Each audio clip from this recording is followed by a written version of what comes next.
I just came back from watching the Demon Slayer movie.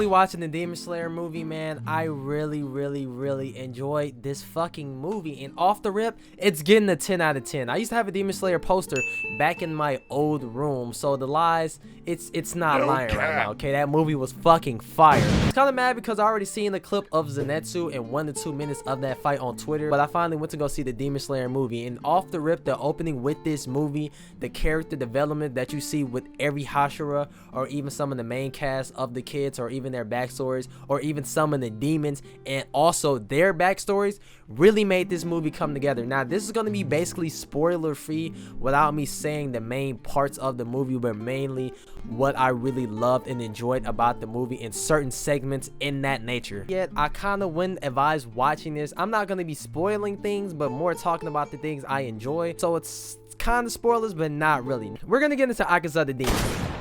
His backstory, man, that really helped me put everything into play. Now, we already had the twin demons, I'm pretty sure from like season 3 or 4 if I'm not mistaken, when they had their backstories. You kind of seen how sad it is. I always like to see the type of things that villains go through in different animes to realize or to see how they even got there in the first place. And watching Akaza's whole life story through that movie for literally 10 minutes. They gave this man literally 5 to 10 minutes of the movie of just his backstory alone, and I really enjoyed that because it really showed why he turned like that, what happened in his life, how did he even get the marks on his arms, and etc. And I feel like the character development from him was very intense all the way until the end, until what occurred in the movie. Now, Akaza's story was really sad, just as everybody's story is sad, but his story was kind of different on how he became like this. He was always delinquent since he was young, but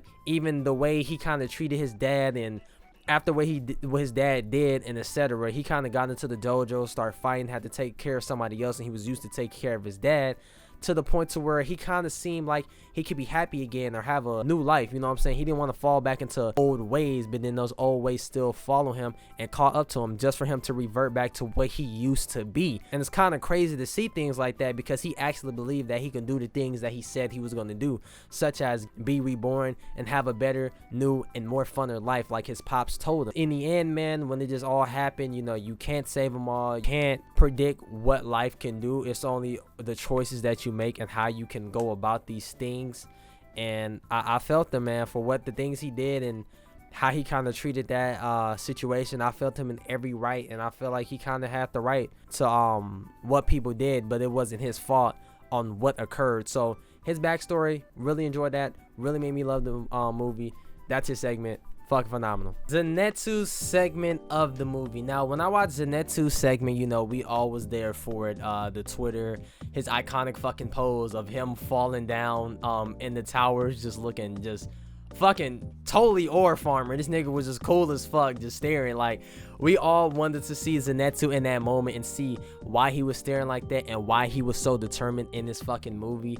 And they showed it when him and Gramps, aka the person that taught Zenetsu how to use his lightning form and things in that nature, had another predecessor, which was somebody that can use the second, third, fourth, and fifth form of lightning, but Zenetsu only can use one. And just seeing that story on how that fight turned out, or even their backstory, you actually learn a lot from the beginning to the middle to the end of the fight, and even why Zenetsu only know how to use or knew how to use the first form until you seen etc. in that movie. So the Zenetsu fight was phenomenal. It didn't need to go on any longer. 2 to 3 minutes, 4 minutes max in that fight. Phenomenal, great choreograph for that. The animation was fucking fire. The Zenetsu moment, that made me love the movie as well. Fire as fuck.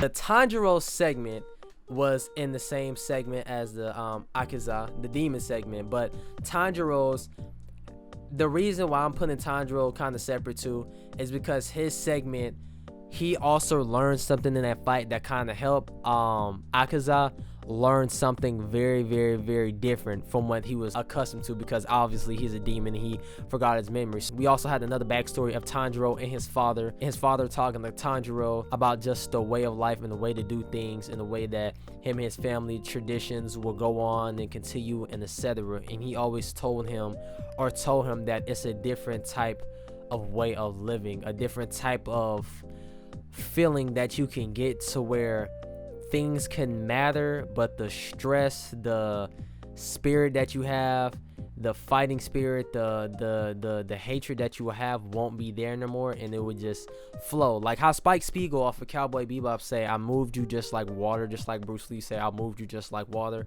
It was the action of not overly doing, but doing just enough to be that focused. So basically Tanjiro unlocked the sort of mode in this movie that we haven't seen quite yet, that he learned just from fighting in that moment. Like it was on some like Goku Ultra Instinct shit. Like the segment for Tanjiro and that backstory and carrying it on to the fight of him and Akaza, and just even surviving that fight with that was fucking crazy as well. Love that portion of the movie. That shit was fire. Now the animation quality at that. Now the animation, man, just blew me out the water. Like I'm talking like the JJK type of effect, like the map, but like I'm talking like the maximum effect of this movie with the animation.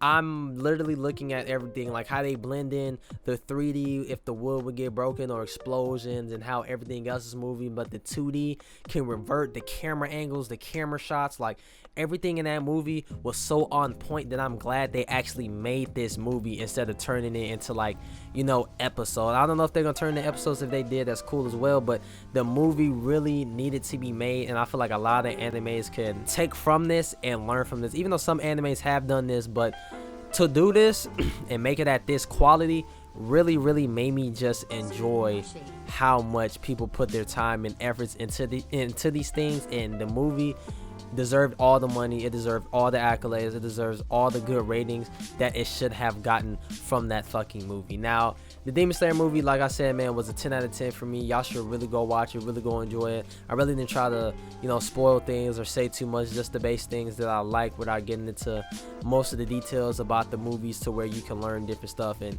see different things, man. Hey, Demon Slayer is out in the movie theaters, man. Go watch it. Give a like, enjoy, subscribe if you're new. Turn on post notifications, man. I love you guys. Just had to come on here to say that, man. And I'm out, man. Peace.